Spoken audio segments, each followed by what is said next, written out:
bring in Bashir Abou-Maneh. He's an academic at the University of Kent and the author of a number of books on the history of Palestine. He joins us now from London. Bashir, we've been seeing there what almost looks like perceived entitlement on the part of soldiers to destroy and loot Palestinian property. But I know you've written about the destruction. It goes far further than just personal property. Yeah, so there's a myth about the Israeli army in Israel, which is shared across Israeli society, that it is somehow the most moral army in the world, that Israelis talk about the purity of Israeli arms. But this is just a myth. This is an army of conquest. This is an army of aggressive wars. The massacres have been committed since 1948. 48 is also full of examples of not only tens of massacres across Mandate Palestine at the time, but also rapes across the country, rapes in order to encourage expulsion, in order to displace the population. What's interesting about this army is that it's a conscription army, that this army, the way it behaves, actually reflects on Israeli society. This is, in a sense, the morality of Israeli society. It's very traumatizing, of course, in many ways for the soldiers. The soldiers, at the end of this process, have to go off on their famous India trip and go off on the mountain and smoke pot in order to relieve themselves of the pressures of having to kill so many people. And you can see that in testimonies that they give to this amazing Israeli organization called Breaking the Silence, which talks about deliberate targeting of civilians. We could see that just last week with the killing of hostages, Israeli hostages who were raising Israeli white flags. So the army is an army of occupation. It's an army of conquest. It's an army that empowers settler terrorism, and in the process enables Israeli state terrorism. So that, what you see on the ground now being videoed, the footage that you've just shown, I think is normal behavior for conquest armies around the world. So there's nothing, the idea that this is the most moral army in the world, this is just a regular aggressive army. Well, it's not just the Israeli army. We've also seen a rise in settler attacks on Palestinian property.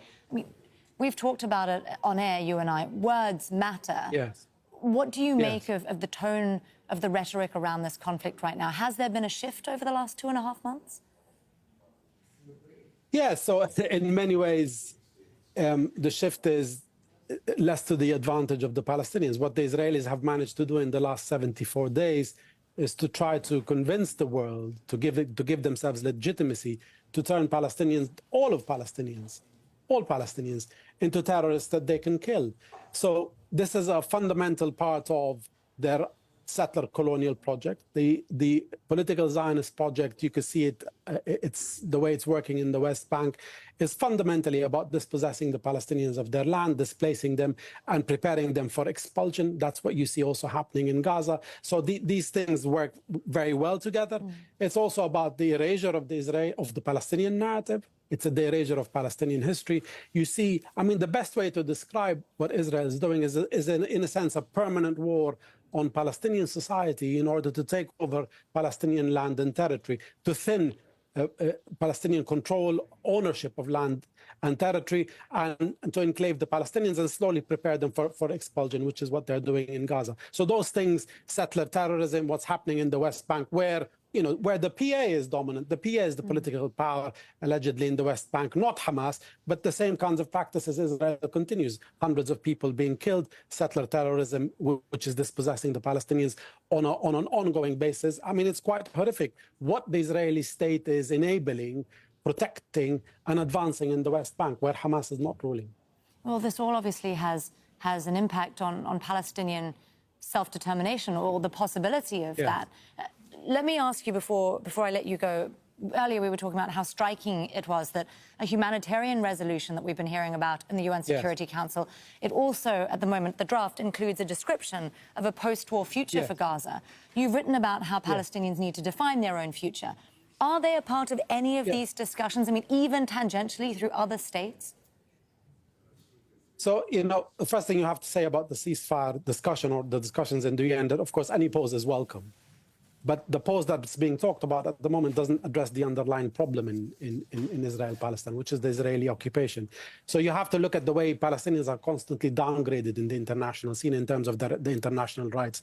First, we talked about a humanitarian ceasefire, then a cessation, now a suspension of hostility. Now there's a delay. The core fact that we all have to remember is that Israel is invading Gaza. It is Israel that's killing tens of thousands of Palestinians, displacing around 2 million Palestinians. Israel is occupying those Palestinians. It is responsible for their protection. The downgrading of Palestinian rights, the negation, the violation of the legitimate Palestinian right of self-determination is an ongoing practice. That's what makes the Israeli occupation illegal. They're not just occupying an empty piece of territory. They're occupying a piece of territory that belongs to another people. It happened by conquest, and those people have rights of self-determination. The way to safeguard those rights of self-determination is to allow the Palestinians free election in order to determine their future. It is to end the Israeli occupation of Gaza and the West Bank. It is to dismantle the settlements and for Israel to withdraw back to the 1967 borders. That is the underlying cause of the conflict since 1967. And all the shenanigans that happen across the world and all the America's blocking of ceasefire simply does not address that. Oslo is not a two-state solution. Oslo is the liquidation of a two-state solution. The Palestinians need their right to statehood to be protected internationally. And so long as this doesn't happen, it's impossible for Israelis to be secure in Israel because Israelis live on the denial of Palestinian legitimate rights. Bashir Abu Maneh there, an academic at the University of Kent. Great to get your thoughts on Al Jazeera again. Thank you for joining me, Bashir.